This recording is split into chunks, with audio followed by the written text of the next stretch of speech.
तो नाउ अभी हमने बात की थी डिवीजन बाय 10, अब हम बात करते हैं division bye 100. So on dividing by 100 the quotient by removing the last two digit. अभी जब हमने 10 की बात की थी तो क्वेश्चन के अंदर से हमने वंस डिजिट को रिमूव करने की बात की थी. अभी हम यहाँ पे क्या बात करें, जब हम 100 से डिवाइड करेंगे, on dividing by 100 the quotient by removing the last two digit on the extreme right of the dividend. extreme right मतलब ये वाली बात कर रहा है, यहाँ हम इसकी बात कर रहे हैं, right. So the number formed of these two digits is the remainder, right? तो ये मेरा क्या बन गया, remainder. So on the contrary of this way हम इस पे कह सकते हैं कि जब भी हम किसी नंबर को 100 से डिवाइड करते हैं, जो उसका क्वोशिएंट आता है उसके अंदर से, जैसे हमने ये नंबर लिया है 9785, तो 100 से जब मैंने उसे डिवाइड किया तो 900 ये तो डिवाइड हो गया, 97 तो डिवाइड हो गया, बट जो 85 आया वो डिविजिबल नहीं था, क्योंकि 85 जो वो 100 से छोटा है, इसलिए वो मेरा क्या बन गया, रिमाइंडर बन गया. So on the dividing by 100 the quotient by removing the last two digit on the extreme right of the dividend, this is the dividend. So the number form of these two digit are remainder. Like अब जैसे मैंने इसको number लिया है 9785, सो मेरे 100 की table में 900 आता है. सो 100 मल्टीप्लाई बाई 9 इक्वल टू 900, तो मैंने यहाँ 900 लिखा. सो 978 में से 900 माइनस किया तो मेरा 785 वापस आया. सो ये दोबारा 100 से डिविजिबल है, तो मैंने 7 से डिवाइड किया तो ये 700 आ गया. सो 785 माइनस 700 तो 85, तो 85 जो है वो 100 से छोटा है, सो ये डिविजिबल नहीं है. और ये हमने पहले भी बात की थी कि जो रिमाइंडर होता है, जो भी लास्ट का नंबर बचता है, वो हमेशा डिवाइजर से छोटा होता है, यानी वो 85 जो है वो 100 से छोटा है, इसलिए 100 से डिविजिबल भी नहीं होगा. सो 85 मेरा रिमाइंडर आ गया, ठीक है.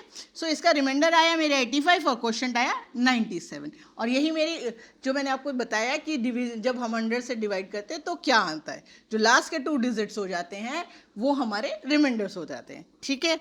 आई होप आपको समझ आया होगा. अब हम बात करते हैं 1000 की. तो 1000 में क्या होता है कि हमारा नंबर सेम रहता है. ये मैंने 1000 किया तो क्वोशिएंट के अंदर से लास्ट की 3 डिजिट, यानी लास्ट की 3 digits extremely right of the dividend, ठीक है, वो रिमूव हो जाती है और जो लास्ट में बचता है वो मेरा रिमाइंडर हो जाता है, ठीक है. अब इसका एग्जांपल देख लेते हैं. जैसे ये मेरा एग्जांपल था 97,000 वाला. सो इसको मैं रिपीट कर देती हूँ, इसके अंदर मैं दूसरा डालती हूँ. मैंने नंबर लिया यहाँ पे 97852.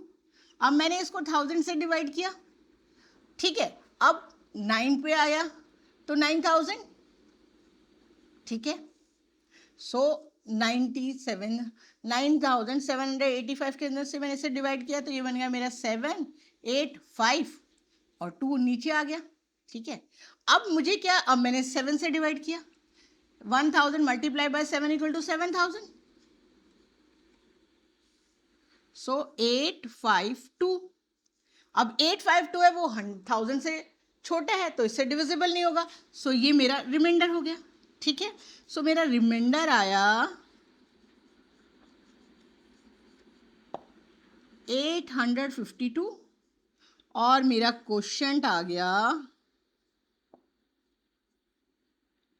97, ठीक है. और मेरी जो मैंने ये रूल लिखा था, रूल नंबर 3 के अंदर जो मैंने लिखा था, on dividing by 1000 the quotient by removing the last 3 digit on the extreme right of the dividend the number form of these 3 digit is the remainder, right. So ये मेरा 3 डिजिट से मेरा रिमाइंडर आ गया, दिस इज माई क्वेश्चन.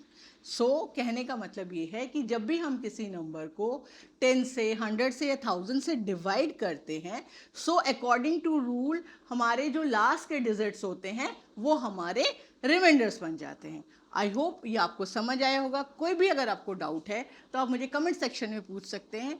आपको समझ आया, आप अंडरस्टूड किया हो आपने, तो आप इस वीडियो को लाइक करें और शेयर करें और सब्सक्राइब करें.